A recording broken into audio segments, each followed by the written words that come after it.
If you're Donald Trump and his team at the White House, you must be pretty happy so far with how the confirmation hearings and the confirmation votes have gone for most of his nominees. However, the stakes get ratcheted up on Wednesday when hearings begin for Secretary of Health and Human Services designee Robert Kennedy Jr., to be followed on Thursday by hearings over Tulsi Gabbard to be installed as the Director of National Intelligence and Kash Patel as the new Director of the FBI.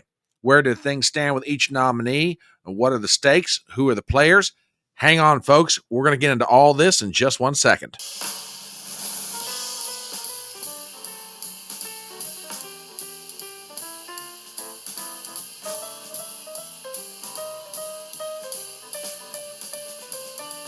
My name is Brian Trippett. I am your front porch conservative.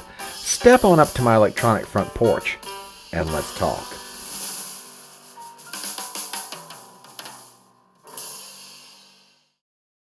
Hi, folks. Brian Trippett here, the front porch conservative, and I was wondering if I could ask a few small favors of you. I have channels on two different social media platforms. The first is on YouTube. You can find it at a place called Talking on the Front Porch. The other one is over on Rumble, simply under the Front Porch Conservative.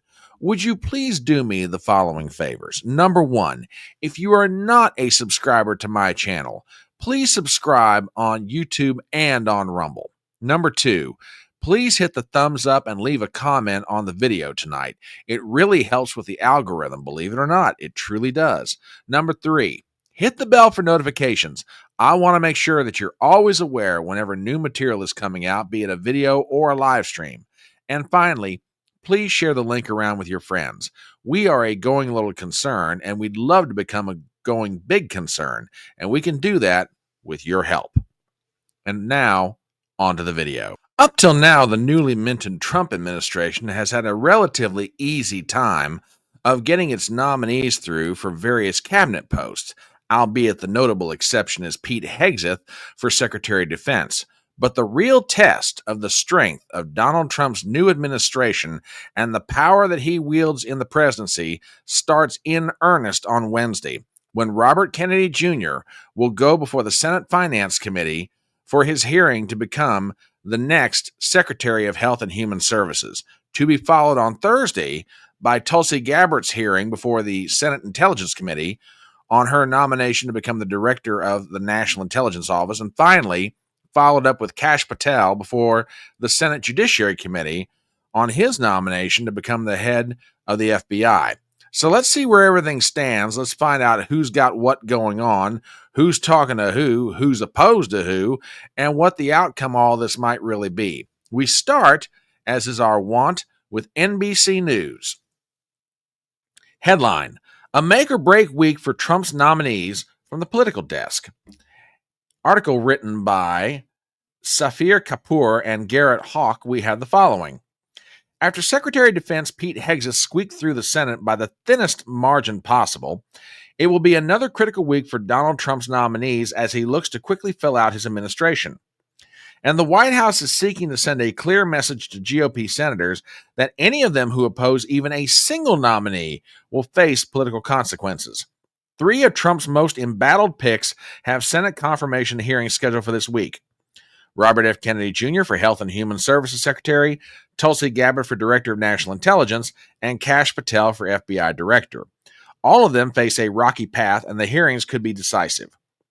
Gabbard is widely seen as the most endangered due to concerns over her past dealings with Syrian dictator Bashar al-Assad, with whom she had a secret meeting in 2017, and questions about her past opposition to Section 702 of the Foreign Intelligence Surveillance Act, which allows warrantless surveillance on non-U.S. citizens. Quote, she's where the balance of firepower is shifting, and she's the one who has the most work for herself, a senior White House official said. She needs to emphasize that she knows how critical intelligence is and that this is a matter of life or death. Patel has come under fire from skeptics as unqualified and driven to use his prosecutorial power to address personal grievances and target Trump's critics, but the White House official sounded more optimistic about his chances. Hegseth and Kash both worked really hard. They're smart and they're tough, and they worked around the clock. That's what you have to do to be successful. Kennedy, for his part, faces opposition due to his past support for abortion rights from a group founded by former Vice President Mike Pence, who is spending money on ads to derail his nomination. The Wall Street Journal's conservative editorial board also called on GOP senators to reject Kennedy, warning that he could use his powers to undermine vaccines and, quote, assist his trial lawyer pals who have sued vaccine and drug makers. All right, let's get into this, and we'll talk about each one of the nominations. Under normal circumstances, whenever a president nominates someone for a particular cabinet post, the Senate is to give what's called advice and consent. That is the phrase from the U.S. Constitution. However, there's a funny thing about Donald Trump's nominees. Whenever a Democrat president is in office, the nominees just seem to sail right on through, no problems with anybody, including Republicans. But the funny thing about Trump's nominees, they always seem to get extra scrutiny, especially from Republicans. So where does each nomination stand at this point? Well, let's start with Robert Kennedy Jr. His hearing is scheduled for tomorrow morning at the hour of 10 a.m. before the Senate Finance Committee. There are two committees that have jurisdiction over HHS. The Senate Finance Committee is one, and the Senate Health Committee is the other. Kennedy will go before the Senate Finance Committee tomorrow and the Health Committee on Thursday. As it stands right now, according to reports, there are two senators who are in opposition to Kennedy's nomination. And interestingly enough, both of them are Republican. From Jack Posobiec, I am told that the two biggest holdouts on RFK are currently Mitch McConnell and Lindsey Graham. Now, McConnell being opposed to RFK Jr., I'm not necessarily surprised. Let's be honest about it. McConnell has no love for Donald Trump. And since McConnell is probably in the last part of what will be probably his last term, he has nothing to lose by opposing Trump. So look for him, not just on RFK Jr., but on almost all of Trump's nominees to be a thorn in his side. Lindsey Graham, on the other hand, is a bit of a surprise. Now, I say it's a surprise for one very big reason. Lindsey Graham is up for re-election in 2026. Does he really want to run the risk of going against not only MAGA, but MAHA in his state of South Carolina? Now, yet to be determined. We'll see what happens. Now, each of these nominees, Kennedy, Gabbard, and Kash Patel, have had last-minute hit pieces run against them. And I take you to the pages of people.com. They say that blood is thicker than water. Well, apparently not in politics. Check this out. Caroline Kennedy breaks her silence on cousin RFK Jr., blasting him as a, quote, predator just before his confirmation hearings. Caroline told senators that Bobby's personal qualities make him unfit to become the health secretary, claiming that he preys on the desperation of parents and sharing a troubling allegation that he once put animals in a blender. What? From Luke Chinman, we have the following.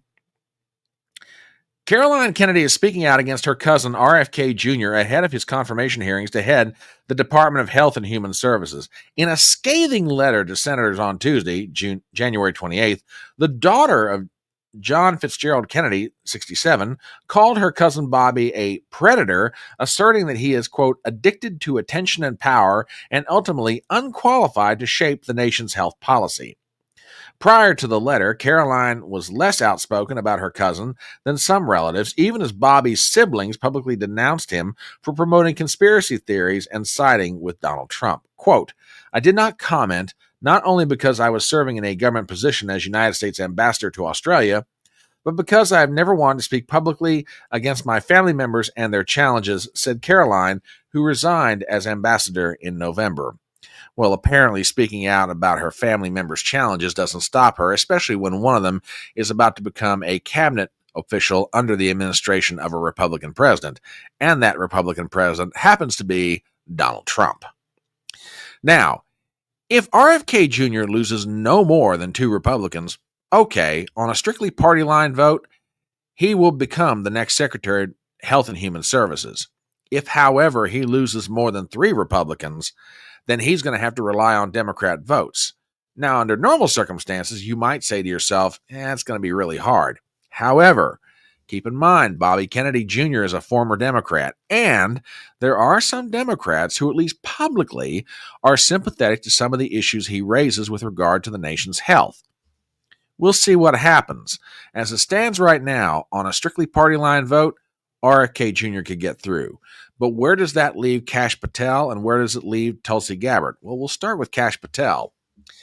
Although many are quietly acknowledging that Kash Patel should be fine, it's not stopping, shall we say, certain muckraking to be done at the 11th hour. I take you to the pages of MSNBC.com for the following. Whistleblower says Trump's FBI pick has history of putting sensitive operations at risk. Ahead of Kash Patel's confirmation hearing, his alleged actions during a 2020 rescue mission are coming under intense scrutiny. In an excerpt from Jen Psaki's Inside with Jen Psaki, we have the following. I take you a little bit into the article. In that report, published on the morning of October 14th, a little-known National Security Council staffer named Kash Patel publicly confirmed that the 2 American captives and the remains of a third were exchanged for 200 Houthi fighters who were being held in Saudi Arabia. Patel is now President Donald Trump's pick for the director of the FBI, and ahead of his confirmation hearing, that episode from 2020 is coming under some very intense scrutiny. In a new letter released on Monday by ranking member of the Senate Judiciary Committee, Senator Dick Durbin of Illinois, the Democrat alleges he received what he calls, quote, highly credible information about Patel's role in breaking protocol during the in-progress retrieval of 2 Americans held captive by Iranian-backed militants. Psaki goes on to say, that's not just a rookie mistake, it could have been an incredibly costly mistake, one that could have prevented these Americans from coming home. According to the whistleblower, Patel had no role in the planning, negotiations, or execution of the hostage recovery mission, and yet he allegedly confirmed the details of the exchange to the Wall Street Journal before the U.S. government knew the Americans were safe. On Tuesday, Patel shared a post on Twitter featuring various Republicans defending his hostage recovery efforts, including a former Trump White House official who called the allegations against Patel simply absurd. But as Durbin pointed out in his letter, this is the second known instance of Patel allegedly breaking hostage recovery protocol. Back in August, The Atlantic reported on an incident that took place just 2 weeks before that hostage deal detailed by the whistleblower. Oh, yes, the Democrats are stopping at absolutely nothing. And finally, what about Tulsi Gabbard, the designee for Director of National Intelligence? Well, according to reports, Tulsi Gabbard may be the one nominee who is the most endangered. If she loses one single vote in the Senate Intelligence Committee, then according to some, her nomination would be dead on arrival. It will die in committee. And according to reports right now, Susan Collins, Republican of Maine, is prepared to vote no. If she votes yes, then John Cornyn, the senator from Texas, is willing to vote no. If Collins votes yes. And what dirt is being brought up as it relates to Tulsi Gabbard? Well, nothing more than an article in the New York Times, don't you know? Take you to a headline. A Vatican meeting added to scrutiny of Tulsi Gabbard's foreign travels. Article written by our friends at the New York Times, Mark Walker, Adam Entus, and Julian Barnes. I will take you a little bit deeper into the article. Last summer, former Representative Tulsi Gabbard publicly berated the Biden administration, claiming she was placed on what she called a domestic terror watch list as punishment for critical comments she had made about Vice President Kamala Harris. The reality was more complicated. The federal agency responsible for protecting flights did briefly subject her to special scrutiny, but not for the reason she asserted, according to 2 senior officials briefed on the matter. Rather, they said, the additional security measures were triggered by an event she attended at the Vatican that was organized by a European businessman who appeared on an FBI watch list. There is no indication that Ms. Gabbard, now Trump's nominee to head the Office of Director of National Intelligence, did anything wrong by making the trip, and it is not clear why the FBI has placed the European businessman on the watch list or whether he was placed on it by mistake. But the travel to Italy, combined with a 2017 visit that Ms. Gabbard made to Syria and Lebanon, has raised questions about the extent to which Trump's nominee to serve as the nation's top intelligence official adequately weighed the implications of her foreign travel and her associations. As you can see, ladies and gentlemen, at the 11th hour, hit pieces are coming out everywhere, and I'm not surprised. You can make an argument that these three nominees, RFK Jr., Tulsi Gabbard, and Kash Patel, may be the most consequential of the bunch, as Kennedy has made it a lifelong mission to try to reform the nation's health, particularly for young people. Tulsi Gabbard has disagreed with the intelligence community for years, and Kash Patel has a real Jones to actually reform the FBI, something that's needed to be done for years. Now, the thing that strikes me interesting in all this is the risk that Republican senators are willing to take. Let me show you a couple examples of what I'm talking about. This is a tweet by Evan Barker, who is a writer and a podcaster and a former Democrat fundraiser. Dear Republican senators, if you do not confirm Tulsi Gabbard this week, you are making a massive unforced error for your party. Why? Because of people like me. I'm a disaffected female Democrat who voted MAGA in this election in part because of Tulsi, her willingness to speak the truth, and her message of peace through strength. Tulsi was part of why my eyes were open to Donald Trump's message. Please remember the new voters in your coalition. Enforce Donald Trump's mandate and confirm her this week, and not in secret. Well, that's Evan Barker's message. But the other risk that I'm really surprised some of these senators are willing to make has to do with who's potentially voting against Trump's nominees. There are a significant number of Republican senators up in 2026. John Cornyn of Texas, Lindsey Graham of South Carolina, Mitch McConnell of Kentucky, if he chooses to run for re-election, among others. Do they really want to risk being primaried? Well, the message is being put out, at least by one prominent individual. Vote against one of these nominees, you'll face a primary challenge. And if you don't believe me, listen to part of this video from Nicole Shanahan, herself a billionaire and also formerly RFK Jr.'s running mate when he ran as an independent in 2024. Check this out. This hasn't been widely reported, but in 2020, I cut large checks to Chuck Schumer to help Democrats flip 2 Senate seats in Georgia from red to blue. The 2 candidates I helped elect, Senator Raphael Warnock and Senator John Ossoff. Please know I will be watching your votes very closely.